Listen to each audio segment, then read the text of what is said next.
પાડી પછી ટેકરો પાર થઈ જાય. હમણાં આપણે આમ જાય છે.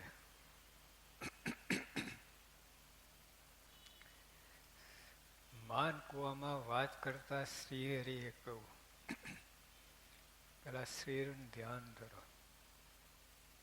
કચ્છમાં માનકુવા ગામ છે, મહારાજ બિરાજમાન છે, હરિભક્તો સામે બેઠા છે. પછી મહારાજ બોલે છે, સંતો હરિભક્તો અક્ષરધામનું સ્વરૂપ છે. ઘૂંટો ઘૂંટો આ જ કાચક છે આપણી. વળી 64 પીપરી આવે છે ને, પીપર આવે છે, જેટલું ઘૂંટો ને એટલી વધારે અસર કરે. 64 પીપરી નામ 64 કલાક ઘૂંટેલી હોય એ ત્યાં અંદર બધા રોગ કાઢી નાખે. એમાં ઘૂંટવાનું છે, જેટલું ઘૂંટશો ને એટલો દોષ કાઢી નાખશે. શું ઘૂંટવાનું છે? સંતો હરિભક્તો. આ એ નાનો છે ને, અક્ષરધામનું સ્વરૂપ છે. મોટા નાના તો બોલો કરો છો કે નહીં? તો જતા વચ્ચે આડે ને આમ ધક્કો મારીએ. એમાં એક સભા હતી, તો આ બાળકો પહેલાં જઈને બેસી જાય સામે. કોઈ રોકનાર ના સ્વયં પહેલાં જમાઈ જ દે. આ લોકો સામે સ્વયંસેવક હોય એટલે કાઢે. હરિભક્તોને વાંધો નહોતો, બાળકો સામે બેઠા હતા ને વાંધો નહીં. પણ હરિગીર્દી વધી એટલે સૌથી પહેલાં કોને થપાટ લઈ જાઓ બાજુમાં, બાજુ જાઓ. બધા બચારા બાજુમાં બેસી ગયા. હરિભક્તો હજી ગીરી જાઓ, પાછળ જાઓ, પાછળ જાઓ. ત્યારે પાછળ ગયો. બહુ નિર્માની હોય આ લોકો. બહુ નિર્માની. આપણને જરાક ઉઠાડ્યું હોય ને, સભા બહાર કોઈ આવે જ નહીં, ફરી સભાની વાત જ નહીં. આ લોકો નિર્માની હોય. પાછળ જતા હજુ ગીરતી જાઓ, રમવા જાઓ. રમવા કાઢી મૂક્યા.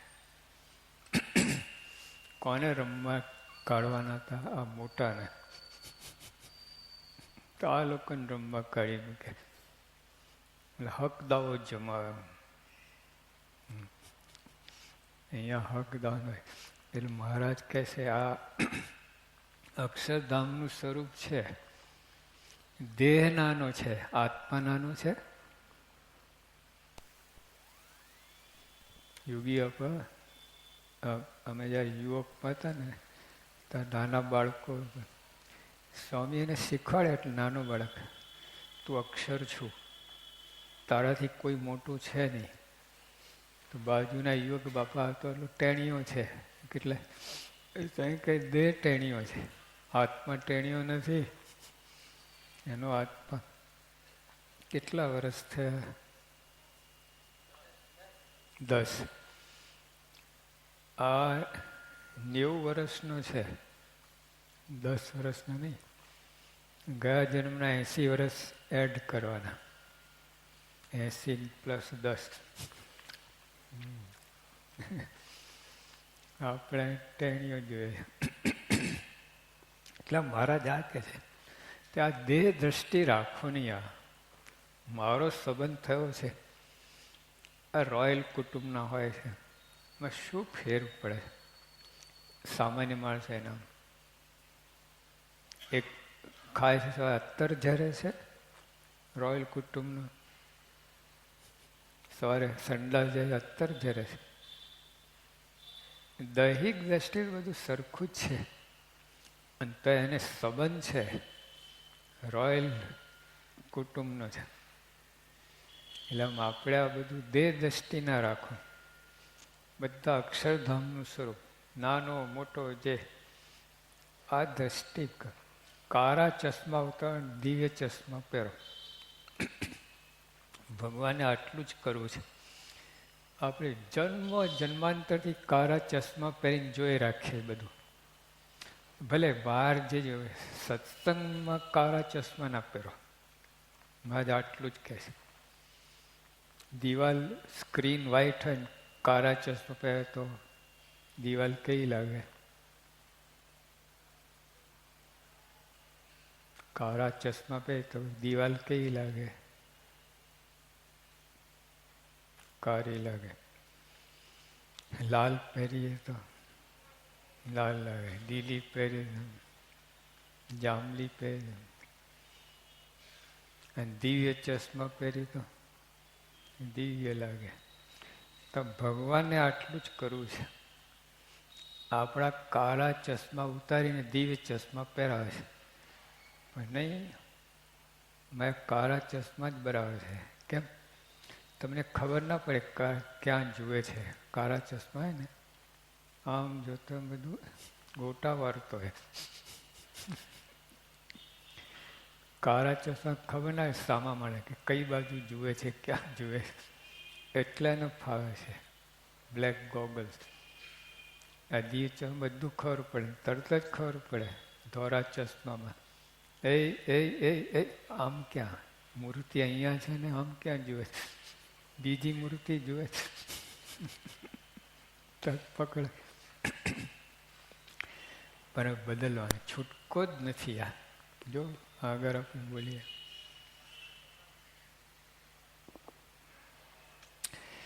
સંતો, હરિભક્તો, આ હરિભક્ત અક્ષરધામનું સ્વરૂપ છે. એ દિવ્ય ચશ્મા પહેરશે ને તો જ દેખાશે. આ કાળા છે નહીં દેખાય તમને. બધા કાળા છે તો ગોટા જ વારવાના હતા. લલ્લુભાઈ ને મફતલાલ ને લાલીઓ ને ઠાલીઓ ને એવું જ દેખાશે તમને. કાળા ચશ્મા આવું જ દેખાશે. આ ફલાણા ગામનો, આ અભણ, આ ભણેલો, આ ડોહો, આ જુવાન. અક્ષરધામનું સ્વરૂપ દિવ્ય ચશ્મા. પછી જો તો અંદર આનંદ આવશે. આ ખેલ આટલો જ છે. તગેલું તપ કરો, પ્રદક્ષિણા કરો, આ કરો, આનંદ નહીં આવે તમને. અને આ જો દ્રષ્ટિ પલટાઈ તો ઓહો, બધા અક્ષરધામના બધા એકાંતિક મુક્તો બધા, તો આનંદ આવશે. કાંઈ નહીં કરે તો આનંદ આવશે. ચશ્મા પહેરો, દિવ્ય ચશ્મા પહેરો. કથા વાર્તા બેસીને તો અંગત વાંચન હોય, જે હોય તમે આ રીતે કરો. દિવ્ય ચશ્મા પહેરીને વાંચો, દિવ્ય ચશ્મા પહેરીને સાંભળો, દિવ્ય ચશ્મા જોઈને સેવા કરો, દિવ્ય ચશ્મા પહેરીને હરિભક્તોને જુઓ, ગુણ દેખાશે. અને કાળા ચશ્મા પહેરીને જોશો ને અવગુણ દેખાશે. હા, ગમે એવું બુદ્ધિશાળી અવગુણ જ દેખાશે ને. ચશ્મા જ કાળા છે. ત્યાં 0 નંબર છે, 0 નંબર. તો એ કાળા ચશ્મા પર દિવાલ કાળી દેખાવાની છે. નંબરનો કંઈ મેળ જ નથી. ચશ્મા કેવા છે એના પર સ્ક્રીન દેખાય તમને. 9 નંબરના ચશ્મા હોય તો એક કાળા ગોગલ કાળું જ દેખાશે. 0 નંબર જ ના હોય તો કાળું જ દેખાશે. ચશ્મા કાળા છે. આ બદલો. આને સત્સંગ કયો. દિવ્ય ચશ્મા પહેરીને સત્સંગ. સત એટલે આત્મા. આત્મદ્રષ્ટિથી જુઓ. આત્મદ્રષ્ટિ એટલે દિવ્ય ચશ્મા. આત્મદ્રષ્ટિ, આત્મજ્ઞાન, દિવ્ય ચશ્મા. અને ઓલે દેહ દ્રષ્ટિ, અભાવ ગુણ. કાગડો છે ને શું કરે, બોલો ઢોરને કંઈ વાગ્યું એને જ ચાંચ મારે રાખતા. ત્યાં એ મજા. વાંદરા એવું જ કરે. કોઈ વાગે પોરું કરે, ઘા વાગે પોરો કરે. આપણે આવું જ કરીએ. નિષ્કાળ સ્વામી બોલ્યા, સંતના લક્ષણમાં બોલ્યા. બીજું પ્રકરણ ભક્ત ચિંતન, સંતના લક્ષણ કયા છે? અદ્ભુત છે. ત્યાં એક વાત આવે છે, સુની પારકા દોષને દાટે તે તો જીવના રૂડા થવા માટે. આપણે સુની પારકા દોષને દાટે નહીં, ખોદે, જીવનું બગાડ કરવા માટે. પોતાનું બગડે, સામાનું બગડે. આવું કરડો હોય, ખોદવાનું કંઈ લાવવાનું હોય, ખંકેર એમ ખોદે, પછી જે દુર્ગંધ આવે દાટવાનું હોય ઉકરડો. એમ સુની પારકા દોષને દાટે તે જીવના રૂડા થવા માટે. પારકા દોષને દાટવું એટલે દિવ્ય ચશ્મા. પારકા દોષને જાહેર કરવી એ કાળા ચશ્મા. હા, આપણે ધંધો શું કહે બોલો? પારકા દોષને દાટ્યો છો કે જાહેર કરો છો? પ્રમાણિક અંતરમાં આપણે કોઈને જવાબ મારે માગવું ને હાથ ઊંચાઈ નથી કરાવવા. અંતર તપાસ કરજો, શું કરો છો તમે? પારકા દોષને દાટો છો કે ખોદીને બહાર લાવો છો? અંતર. જો આ એક્સરસાઇઝ કરવાની છે. તો 51 મારા ફેરો 100 માં સારી વસ્તુ છે, પણ કાળા ચશ્મા પહેરીને મારા ના ફેરવતા. કાળા ચશ્મા પહેરી મારા 500 મારા એક પગે ઉભા રહે, પણ ચશ્મા કાળા પહેર્યા છે. સુખ નહીં આવે, ફળ નહીં મળે. તમે દિવ્ય ચશ્મા પહેરો અને કાંઈ ના કરો, હુઈ રહો ને તમે તો આનંદ આવશે.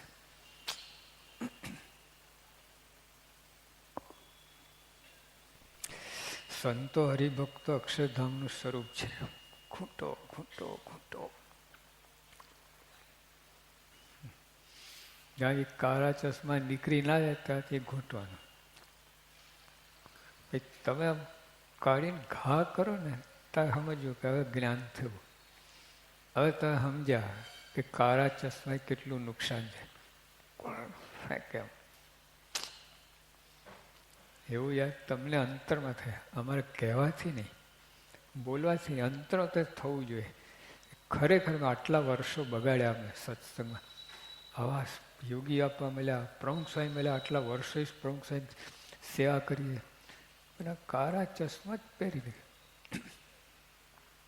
ભૂલ સમજાશે ને તે આનંદ આવશે. પછી એક જ મારા કામ કાઢી નાખશે. એક જ મારા કામ દિવ્ય ચશ્મા એક જ મારા ફેરો છો ને બધું સાટું વારી દેશે. દિવ્ય ચશ્મા પણ જરૂર છે.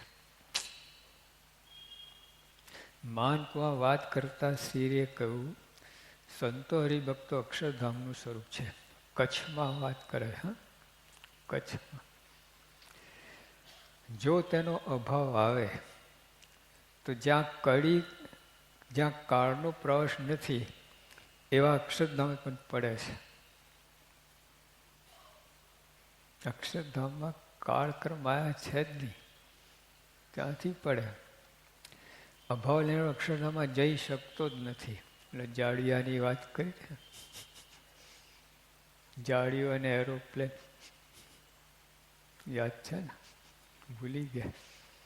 જાડિયો કે હું બેહું તો પ્લેન ઉડે જ નહીં, પડવાની વાત જ ક્યાં છે? અભાવ લેનાર અક્ષરધામમાં જઈ શકતો જ નથી, પછી પડવાની વાત જ ક્યાં છે? હવે જો અભાવ લેનારી સહાય બધા સંતો કરે, બધા હરિભક્તો હોય, તોય તેને ધામ મળતું નથી.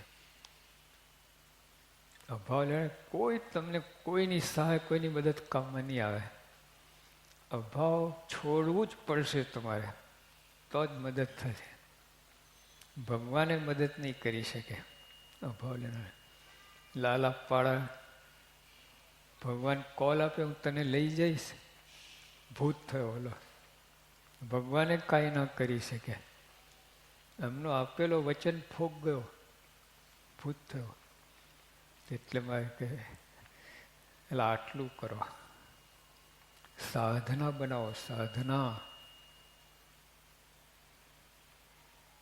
આપણે આ ખાલી સજા લાગે છે આપણને, અભાવમાં નહીં લેવાનું. એટલે આપણે જેમ ઓલા કહ્યું ને, સજા કરતા ને એવું લાગે. સજા નથી, આ સાધના છે.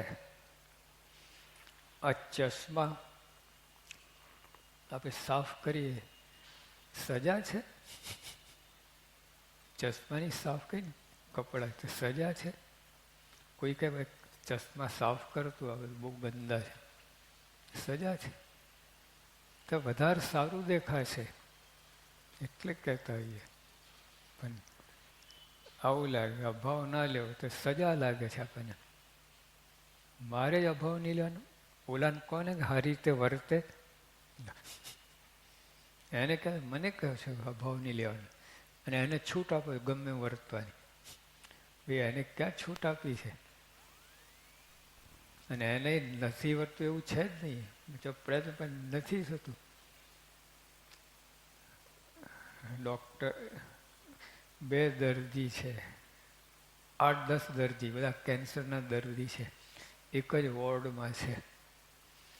ડૉક્ટર આવે પહેલાં એ લોકો અંદર જીભા જોડી કહે, તે વધારે સિગરેટ પીધી લાગે છે, કે તે મારા કરતાં વધારે પી છે. હા, અંદર ઝઘડતા હોય. ડૉક્ટર એટલે શું કરો છો? એ બધું મારે જોવાનું છે, કોને વધારે પી કોને ઓછી પી. તમે શું કામ લડી મરો છો? ત્યાં દવા લો, સુઈ જાઓ ખાઈને, માથા શું કામ કરે? આપણે બધા દર્દીઓ છે, કોઈ કોને દોષ જોવાનો અધિકાર છે જ નહીં. એ બધું એમને છે. ડૉક્ટરને તમે શું કામ વચ્ચે પડો છો? ભગવાને આ ખરેખર જો તે ડૉક્ટર હોય ને કોઈ દર્દીને તપાસતો હોય, ત્યાં વચ્ચે જઈને કે સાહેબ આને છે ને બહુ સિગરેટો પીધી છે એટલે કેન્સર થયું. ડૉક્ટર બોલીએ છે બેસતો એમ વચ્ચે ડાવ પણ લાગે કે નહીં? એ ડૉક્ટર જુએ છે નાળી તરફ, તું વચ્ચે શું કામ બોલ્યું થાય? આપણે આવું કહે, ભાવગુણ લેવાથી આવું કહે. ભગવાન, પ્રમુખ સ્વામીને હરિભક્તો સંતો એ ડાયરેક્ટ કનેક્શન છે. વચ્ચે તમે શું કામ સલાહ આપો છો? ભાવ ગુણ લેવો એટલે સલાહ આપ્યા છે. સંતો હરિભક્તો ભાવ લેવો એટલે બાપાને સલાહ આપવા જેવી થઈ હોય. હા, ડૉક્ટરને સલાહ આપવા જેવી વાત થઈ. જોજો ડૉક્ટર તે કાપો આપો છે ને, 3 ઇંચથી વધારે ના કાપતા. હજારો ઓપરેશન કર્યા, તું વચ્ચે હું વચ્ચે ગઈ? આવું છે. ત્યાં નથી ચાલતું, અહીંયા જ માથાકૂટ કરે. હોસ્પિટલ જઈને સલાહ આપો જોઈએ ડૉક્ટરને, ખબર પડે. પૈસા જ નહીં દે પહેલાં. અહીંયા ઘૂસ મારે બધી પોતાનું. તું આમ કેમ કરે છે, આમ કેમ કરે છે? કદાચ બોલતો ને મનમાં હોય બેઠો બેઠો મારા ફેરતો ને કેમ મોડો આવ્યો? ગઈકાલે તો આટલા હોય ને આજે કે તું મારા ફેરવ ને હવે હું માથે. મારા સિવાય બધા ધંધા કરી આપે. મારા ફરે છે પણ અંદર ભગવાનને યાદ કરીને બાકી બધા ધંધા થાય છે મારાની અંદર. બધા કાળા ચશ્મા, દિવ્ય ચશ્મા પહેરીને મારા ફેરો, બધા દિવ્ય લાગશે. ઓહો ભગવાન સ્વરૂપ આવ્યા, ઓહો બાપાના લાડી લાયા, એકાંતિક મુક્ત આવ્યા. એવું એ મારા કઈ ફરે? હા તો કેમ મોડો આવ્યો? હું ઓળખું છું, હા લઠ્ઠો છે. એટલે આ મારામાં આ સ્વામિનારાયણ નામ લે ને આ લઠ્ઠો અઠ્ઠો ક્યાં વચ્ચે છે? ખબર નથી. તપાસ કરો ને તો ખબર પડે કેટલો અંદર ગોટાળો ચાલતો હોય છે. તમને લાગે મારા ફેરી 51 મારા શ્રાવણ માસમાં મેં નિયમ લીધો છે, વિશેષ નિયમ. એટલે 25 મારા ફેરી મેં હું ફેરવી કોકનું માથું ફેર્યું પશ્ચિમાર બદલે ભગવાનનું માથું ફેર્યું આપણે. ભગવાન બેઠા હતા, આમ ડોકી મચડી ભગવાન મારા ફેરે છે. ભગવાન માથું ફેર્યું,